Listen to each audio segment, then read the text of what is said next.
오늘 여러분들과 함께 생각하려고 하는 몰락하는 자의 씨 뿌리기라고 하는 제목으로 말씀을 나누려고 합니다. 우리 비상과 몰락, 날아오르는 것과 추락하는 것에 대한 에스더의 그 전체적인 주제를 생각하시면서 오늘 말씀을 또 보면 좋겠습니다. 하나님이 들어서 날아오르게 하는 그 사람의 키가 되는 에스더가 와스디를 대신해서 뽑는 왕후의 후보가 되고 왕 앞에 지나간 많은 사람들보다 다른 그 어떤 여자들보다 아하수에로 왕이 에스더를 더 깊이 사랑해서 그에게 왕관을 씌우고 다른 여자들보다 더 사랑하는 여인이 되게 됩니다. 근데 사실 지난 주일에도 우리가 말씀을 생각했지만 단순하게 왕에게만 사랑받는 여인이 아니라 이 에스더가 스쳤던 모든 사람들이 다 그를 사랑하는, 그래서 에스더의 품행과 성품, 마음은 그냥 원래는 이름 없는 무명초와 같았지만 이레악 세상의 가장 중요한 인물 중에 한 사람으로 비상하는 것을 알 수 있습니다. 여러분, 성경 창세기에 요셉이 어느 날까지 감옥에 있다가 하루아침에 애굽의 총리가 되지만 애굽은 아하수에로 왕이 다스리는 수많은 나라 중에 그냥 작은 한 나라일 뿐인 거죠. 거기에 총리가 된 것이지만 에스더는 당대로 따지면 전 지구의 3분의 1 정도, 인도 구스에서부터 아프리카 구스까지 다스리는 그런 그 큰 제국의 왕후가 된 것이죠. 그야말로 아주 보잘것없는 작은 인생을 하나님이 높이 드신 것이고, 그러므로 말미암아 이 에스더는 놀라운 비상을 하고 있다 하는 것에 대해서 알 수 있습니다. 에스더가 이렇게 하나님의 손에서 높아지는 순간에 몰락의 길을 걷기 시작하는 사람이 바로 오늘 본문 3장 1절부터 나오는 하만이라고 하는 사람입니다. 하만은 아각 사람 함므다다의 아들이라고 했는데 이를테면 아말렉 족속의 왕족인 것이죠. 이 아말렉 사람들 중에 하만이라고 하는 이름을 가진 사람들이 많이 있습니다. 당시의 나라들은 나라를 정복한 국가에서 그 나라에 똑똑하거나 총명한 사람들을 자기의 나라에 이렇게 재상으로 발탁한다든지 이런 일들이 종종 있었어요. 요즘 같으면 그런 일이 많지 않은데 당시에는 다른 나라에서 잡아왔는데 똑똑하면 자기네 나라에 이렇게 일꾼으로 사용을 하는 그런 일들이 많이 있었는데, 여기에 하만이 아말렉 사람으로 바사에, 그러니까 페르시아 제국의 높은 재상이 된 것은 굉장히 갑작스럽게 된 것 같습니다. 갑작스럽게 된 것 같은 뉘앙스를 주는 것으로 보아서 아마도 이 하만이 뭔가 왕에게 큰 공을 세운 것으로 이렇게 보여집니다. 그래서 그 왕이 하만을 발탁을 해가지고 자기의 나라의 큰 재상으로 이렇게 삼은 것이죠. 무슨 공이었는지는 분명하지 않지만 분명히 왕의 총애를 받을 만한 그런 일이 있었던 것이 분명합니다. 사실 공을 세운 것으로 따지면 에스더를 그 부모 없는 에스더를 어려서부터 이렇게 기른 모르드게의 공이 오히려 성경에 기록되어 있습니다. 모르드게라고 하는 유다인은 베냐민 사람 기스의 증손 시므의 손자 야일의 아들 이 모르드게라고 하는 사람인데, 이 사람을 유대인이라고 이렇게 부르는 것은 남유다와 북방 이스라엘이 갈라지게 될 때 유다는 유다 지파와 이스라엘의 12지파 중에서 유다 지파와 베냐민 지파가 중심이 되어서 나라를 이룬 나라를 남쪽 유다라고 말하고, 나머지 10개 지파가 에브라임 지파를 중심으로 해서 나라를 세운 나라를 북방 이스라엘이라고 합니다. 그러니까 여기에 이 모르드게를 베냐민 지파 사람인데 유대인이라 이렇게 표현하는 것이 그래서 그렇게 말하고 있는 것이 어쨌든 간에 이 모르드게는 베냐민 지파 사람인데 오늘 본문에 나오는 모르드게가 아하수에로 왕이 베푸는 대연회에 등장한다면 연대별로 이렇게 연대를 따져보게 되면 그의 나이가 적어도 130세 이상이 되어야 됩니다. 그래서 바벨론으로 유배된 사람은 이 모르드게가 아니라 모르드게의 증조부였던 기스였을 것이라고 이렇게 보여지고 오늘 에스더를 기른 사람으로 나오는 이 모르드게는 그래서 기스로부터 내려간 포로의 4세대였다. 이렇게 보면 좋을 것 같습니다. 어쨌든 간에 2장 마지막 부분에 기록된 것에 의하면 어느 날 그 모르드게가 대궐 문 앞에 앉아 있다가 문을 지키는 넷이 빅단과 데레스라고 하는 두 사람이 왕에게 원한을 품고 아하수에로 왕을 갖다가 암살을 하기 위해서 음모를 꾸미는 것을 이 모르드게가 들은 거죠. 그래서 그것을 왕후 에스더에게 이렇게 얘기해 줘가지고 에스더가 왕에게 얘기하고 조사가 시작돼서 조사를 해봤더니 정말로 그렇게 왕을 시해하려고 하는 그런 모의가 있어서 이 두 사람을 나무에 달아서 죽인 그렇게 이 일이 왕중의 일기에 기록되었다. 성경은 이렇게 써 있습니다. 하만이라고 하는 사람이 무슨 공을 세워서 그렇게 나라의 중요한 요직에 나가게 되었는지는 모르지만 사실 모르드게가 왕의 암살의 음모를 밝혀서 왕을 구한 것이야말로 정말 대단한 큰 공이라고 말할 수 있죠. 황제가 갑자기 죽게 될 요인으로 가장 많은 것은 가장 가까이 있는 사람들, 특히나 이 내시 같은 사람들이 뭐 밥에다 독약을 탄다든지 술에다 뭘 탄다든지 아니면 갑자기 칼로 찔러 죽인다든지 하는 이런 일로 황제가 어이없이 죽는 일들이, 그래서 뭔가 반란을 꾸미는 사람은 내시한테 많은 것을 약속을 하고 혹은 돈을 주고 이러면서 황제를 죽이도록 이렇게 하는 일들이 종종 일어나서 항상 그래서 당시에는 왕 앞에서 신하가 얼굴에 수심이 있으면 안 돼. 근심이 있으면 저놈이 뭔가 반란을 꿈꾸는 마음을 품고 있는지도 모르겠다. 이런 그 왕에게 불편한 마음을 주기 때문에 절대로 아무리 자기에게 슬픈 일이 있어도 슬픈 표정을 하는 것은 왕에게 죄를 짓는 거죠. 그것은 안 되는 일입니다. 어쨌든 그렇게 그런 일이 있었는데 실제적으로는 왕을 이렇게 굉장히 위험할 수 있는 순간으로부터 모르드게가 왕을 구했지만 그에게 어떤 상을 내렸다 뭐 이런 것들은 없었어요. 혹시라도 모르드게의 그 공을 하만이 가로채서 아니면 모르드게에게 베풀어야 되는 상을 일부러 모르드게가 누락을 했거나 했다면 하만이라고 하는 사람은 정말 나쁜 사람이겠지만 그럴 개연성이 전혀 없는 것은 아닙니다. 우리가 살다 보면 드러나야 되는 나의 공은 감추어지고 별것 아닌 것 같은 타인의 공이 크게 회자될 수도 있습니다. 그러나 그런 일에 우리가 살아가면서 일희일비할 필요는 없다. 근본적으로 우리의 삶의 일기는 하나님 앞에 쓰여지는 것이기 때문에 하나님이 다 알고 계신다라고 하는 그런 믿음을 가지고 세상을 살아가는 게 너무나도 중요합니다. 세상 돌아가는 것에 대해서 너무 억울해하거나 너무 조급해하는 것은 믿음 있는 사람들의 자세가 결코 아니에요. 무엇이 하나님의 손을 벗어나서 일어나는 일이 세상에 있겠습니까? 제가 지금까지 살아온 경험에 의하면 억울한 일을 당하면 그 억울한 일을 내가 당하는 것에 대해서 하나님이 더 잘하신다. 더 잘하신다.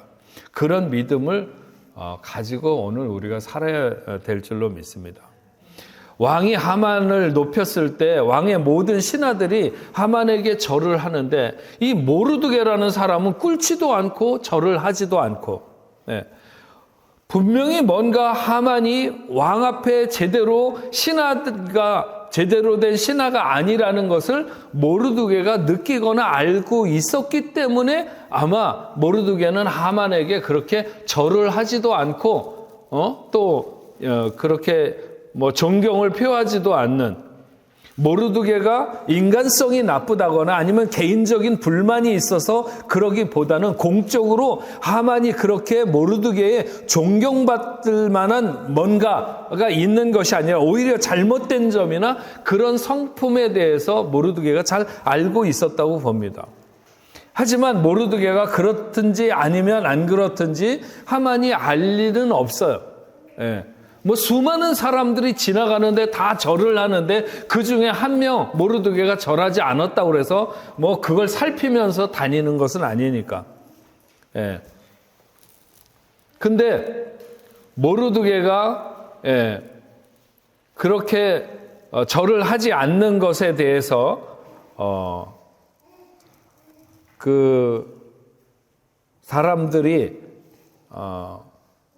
얘기를 하는 거죠. 하만에게, 당신에게 유일하게 머리를 숙이지 않고 절을 하지 않는 놈이 있다. 그렇게 말하는 간신이나 협작꾼들은 그렇게 불화의 고리를 만들어 놓고 어떻게 되는가 보자. 그래서 하만에게 그런 고자질을 하고 과연 모르드게가 어떤 벌을 받나 남이 망하는 꼴을 지켜보려고 하는 이런 사람들이 있었던 거죠. 하만은 사람들로부터 그 이야기를 전해 듣고 불같이 화를 내면서 그 사람들이 유대인이라고 하는 것을 하만에게 알려주는데, 하만은 모르드게 그 사람만 죽이는 것은 부족하다고 생각을 하고 아하수에로 왕이 다스리는 온 제국 안에 있는 모든 유대인들, 얼마나 되는지 모르겠지만 그 사람들 모두의 뿌리를 뽑아버리겠다, 이렇게 생각하기에 이르는 거죠. 근데 여기에 하만이 결정적으로 모르는 것이 하나 있었어요. 그렇게 생각을 이렇게 막 부풀리고 키워가고 있는 중에 결정적으로 모르는 게 뭐냐? 그것은 모르드게가 바로 지금 왕후를 기른, 에스더를 기른 그런 사람이라고 하는, 같은 핏줄이라고 하는 것을 모르고 있었던 것이죠.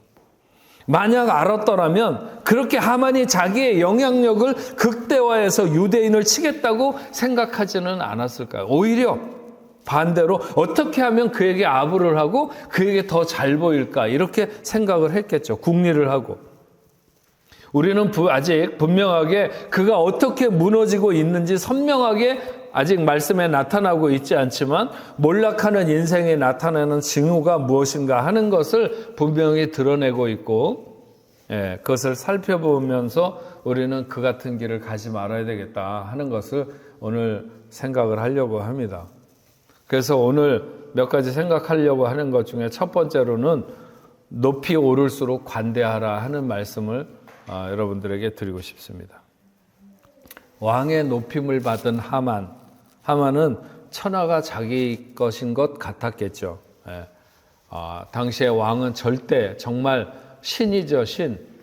그 신의 가장 큰 총애를 받는 하만의 어깨가 올라가는 건 어느 정도 이해할 수 있습니다. 하지만 그럴수록 그는 왕 앞에 더 겸손해야 되고, 왕이 다스리는 백성 앞에도 겸손해야 됩니다. 자기의 세상이 아니라 왕의 세상이니까. 뿐만 아니라 더 높이 오른다는 것은 그만큼 더 관대해져야 되는 거죠. 모든 사람이 엎드려 절하는데 단 한 사람 그렇게 하지 않는다고 해서 그게 무슨 큰 일이 일어나는 것도 아니고 그렇게 그의 마음을 흔들고 분노해야 하는가? 적당한 부자들 말고, 여러분, 정말 부자들 있잖아요. 여러분들이 생각하는 부자는 세상에 돈을 얼마쯤 가져야 부자라고 생각을 드세요? 정말 부자들. 그러니까 수천억이 아니라 수조 원씩 가지고 있는 사람들, 제가 그런 사람들 잘 알거든요. 몇몇 이렇게 알고 있는 사람들이 있는데, 그 사람들은 식당에서 누가 서비스하는 종업원이 커피를 잘못해가지고 이 코트에 쏟아도 그것 때문에 화를 내지 않는다는 거예요. 그게 몇 천만 원짜리 코트라도 그것 때문에 화를 내지 않는데, 그 사람들은 이미 돈으로 해결할 수 있는 정도는 넘어서는 그거야 커피가 쏟아져서 옷을 갖다가 버리면 세탁을 하든지 아니면 다시 사든지 그거는 그의 비서들이나 이런 사람들이 어디 가서 어떻게 해야 될 일이지, 그거는 자기가 화낼 그런 정도 가지고는 화낼 일이 아니라는 거예요. 예. 돈 때문에 이렇게 근데 커피 쏟았다고 생 난리치고 갑질하고 소리 지르는 사람은 이제 한 10억에서 20억 정도 있는 사람들, 아니면 20억에서 30억 있는 사람들은 그럴 수 있는데, 수조 원으로 넘어가게 되는 사람들은 그러질 않는다는, 그런 걸 가지고 화를 내지 않는다는 거예요. 그런 사람들이 가진 여러 가지 삶의 자세나 태도가 많이 있는데, 어쨌든 간에 세상에 높이 오르면서 점점 더 관대해지지 못하면 그는 잘못 오르고 있는 것이다, 이렇게 볼 수 있습니다. 가끔 가다가 이렇게 번지 점프 하는 거 있잖아요. 해보신 분 있는지 잘 모르겠지만 번지 점프대에 올라갔다가 울고불고 생 난리치다가 뛰어내리지도 못하고 그냥 내려오게 되는 그런 사람들이 종종 있어요. 그는 거기 올라가지 말았어야 됩니다. 높이 오른다고 하는 것은 모두가 따라야 한다는 것이 아니라 더 많이 반대에 부딪힐 수 있다는 것에 대해서 이해를 해야 돼요.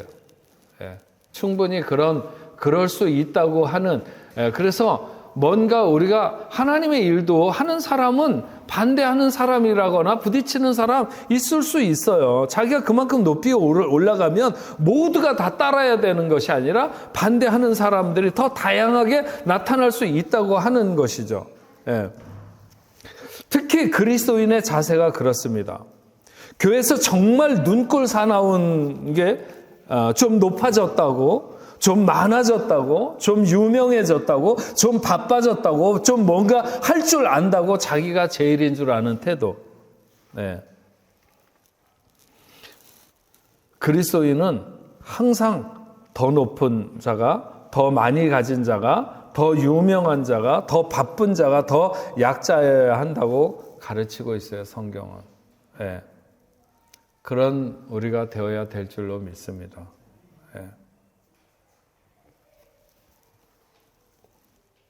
제가 한국의 교회 목사님들, 이건 목회자들끼리 하는 얘기지만 어쨌든 목사님들 중에 보면 기억에 남는 분 중에 한 분이 있어요. 이렇게 이제 학교에서 교수를 하시던 분인데 저를 만나면 얼마나 이렇게 정중하게 인사를 하는지 몰라요. 그러면서 아버지 잘 계시냐고 이렇게 꼭 물어보고, 그러면서 교수인데 너무 이렇게 인사를 깍듯하게 해서 제가 조금 미안할 정도로 그렇게 하는 교수가 있었는데, 그분이 교회 목회를 하는데 굉장히 좀 큰 교회가 됐어요. 근데 어느 날서부터 그 교회가 좀 커지고 난 다음에 이렇게 인사를 건성건성하는 거예요. 그냥 그 무슨 처삼천 묘 벌초하듯이 그냥 지나가면서 눈도 잘 안 맞히고, 그렇죠, 잘 지내죠? 그러면서 그냥. 그래서 저는 그 다음서부터는 그분하고 가까이 이렇게 가서 인사도 안 나와요. 교회가 커지니까 어떤 사람들 더 가까이 하는 사람도 있는데, 전 그 다음서부터 거의 그때 이후로 마음 먹은 이후로 한 번도 찾아간 적도 없고 만난 적도 없고, 그런 사람들이 몇 명 있어요. 그런데 뭔가 좀 높아졌다고, 조금 더 유명해졌다고 자꾸 뭔가 이렇게 그러면 가까이 가기 싫어요. 우리도 역시 마찬가지라고 생각이 듭니다. 높아질수록 더 관대해지지 않으면 그 사람은 반드시 병들게 되어 있습니다. 그 다음에 두 번째로 오늘 이 하만을 보면서 모략하는 자들을 가까이 하지 말라, 이런 말씀을 드리고 싶어요. 벌과 파리가 몰려드는 것은 서로 다릅니다. 벌은 벌이 날아드는 것이 있고 파리는 파리가 날아드는 것이 있습니다. 하만의 주변에는 문제를 해결하는 사람들이 아니라 문제를 일으키는 사람들, 싸움을 말리는 사람이 아니라 싸움을 붙이는 사람들, 교묘하게 함정을 파놓고 사람들을 빠지도록 기다리는 사람들, 그런 사람들이었어요. 그들은 하만의 권력에 기대어 모르드게에게 날마다 윽박지르고 강요하던 자들이죠. 만약에 그들이 정말 왜 모르드게가 하만에게 절을 하지 않을까 진정으로 알고 싶어 했다면, 그래서 진정성을 가지고 본질을 파악하기 위해서 그 사람들이 모르드게에 가서 알고자 했다면, 모르드게는 자기가 왜 하만에게 절을 하지 않는지에 대해서 아마 얘기해 줬을 거예요. 그러면 하만에게 이런 모습이 있구나, 이런 것들을 주변의 어떤 참모들이나 이런 사람들이라면 하만에게 건의를 하고, 당신에게 이런 것들 때문에 불만이 있는 것 같으니까 이런 점을 좀 어루만지면 어떨까요? 라고 하는 것이 어떤 지도자를 떠받치고 있는 사람들, 그런 사람들일 텐데 그러지 않은 거예요. 예. 이들의 태도는 그런 게 아니라 마치 자기들이 절을 받아야 되겠다는 태도와 같이 모르드게를 몰아붙이면서 모르드게의 마음을 점점 더 이렇게 걸어 잠그도록 한 거죠. 그렇지, 니네 그 왕초가 그러니까 니네들도 그럴 거야, 뭐 이런 것처럼 이렇게 보이게 하는 거죠. 정직하고 진실한 태도로 중재자의 역할을 해야 할 사람들이 이간질을 하고 모략을 일삼아서 결국 패망의 선봉이 되는 이런 일들을 하는 사람들이 된 것입니다. 여러분, 화의 불씨를 물어다 나르는 자를 항상 조심해야 됩니다. 제가 항상 하는 얘기지만 교회는 어떤 사람이 와도 다 괜찮아요. 뭐 술집을 나가는 사람도 교회 올 수 있고, 절에 다니는 사람이 아니라 중이 와도 괜찮죠. 그렇지만 말을 옮기는 사람은 쫓아내야 된다, 이런 얘기를 해요. 뭐 실제로 쫓아내진 못했지만 어쨌든 쫓아내고 싶을 때는 있어요. 저 사람 왜 자꾸 저렇게 이렇게 사람들을 무너지게 하는 말을 하고 다닐까? 교회에서 그 일은 극히 조심해야 됩니다. 결국 그렇게 되면 같이 죽는다. 하만이 그렇게 무너지는 데는 이 사람들이, 이 하만의 신하들이, 하만의 옆에서 하만에게 아부하는 사람들이, 하만에게 이런저런 얘기를 하던 사람들이 결국 그를 같이 무너뜨린 거예요. 같이 무너지고 같이 죽는. 하만이 죽었는데 이 사람들이 무사할 리가 없어요.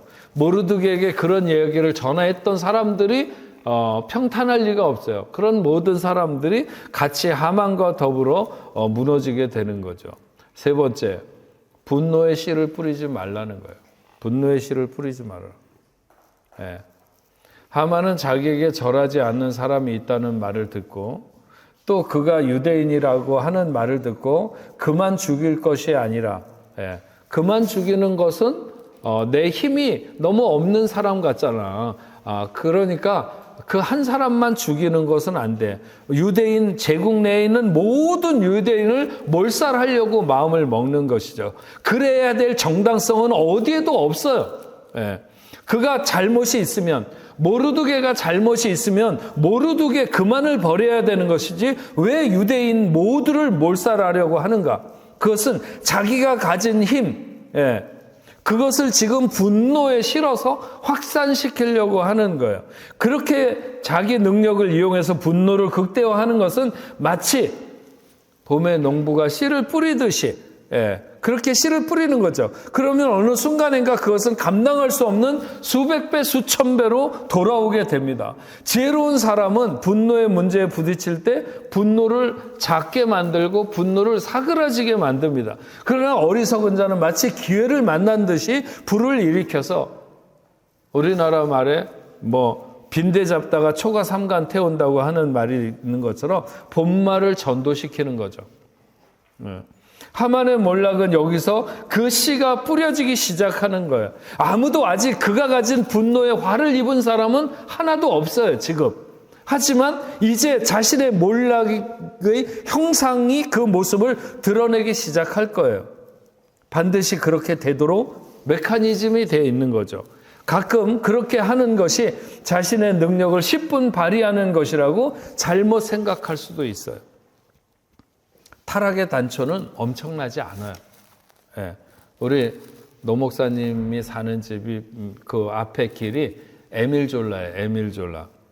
그 에밀 졸라의 그 소설 중에서 목로주점에 보면 타락의 경계에 대한 그 아주 좋은 예가, 제가 아주 굉장히 인상 깊게 그 책을 읽으면서 남은 것이 그런 거예요. 어떻게 옛날 그 당시에 이렇게 쭉 같이 누워서 자는, 그러니까 부부가 같이 누워서 자고 하나 건너가지고 다른 여자가 자는데 그쪽으로 어떻게 손이 넘어가갖고 손을 살짝 스치는 데서부터 무너지기 시작을 하게 되는 그런 어떤 타락의 경계에 대해서, 그 타락의 단초, 아무것도 아닌 것 같은, 그렇지만 거기서부터 무너지기 시작해서 완전히 무너지게 되는 그 타락을 거기에 기록하고 있습니다.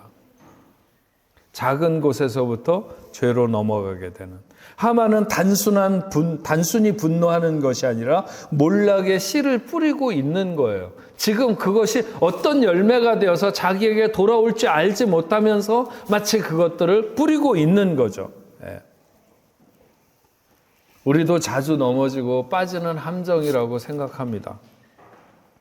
지금 아무 일도 일어나지 않는다고 우리가 분노의 씨앗을, 내가 힘이 있다고 마구 뿌려서는 안 돼요. 그러면 언젠가는 그것 때문에 그것이 나를 몰락시키는 그런 결과가 되어서 돌아오게 된다고 하는 것입니다. 마지막 한 가지만 더 말씀드리면, 우리는 살아가면서 복병이 항상 있다는 것을 잊어서는 안 됩니다. 모르드게가 왕후의 삼촌일 줄이야 어떻게 알았겠어요? 예. 알았다면 절대 그럴 리가 없었던 것이죠.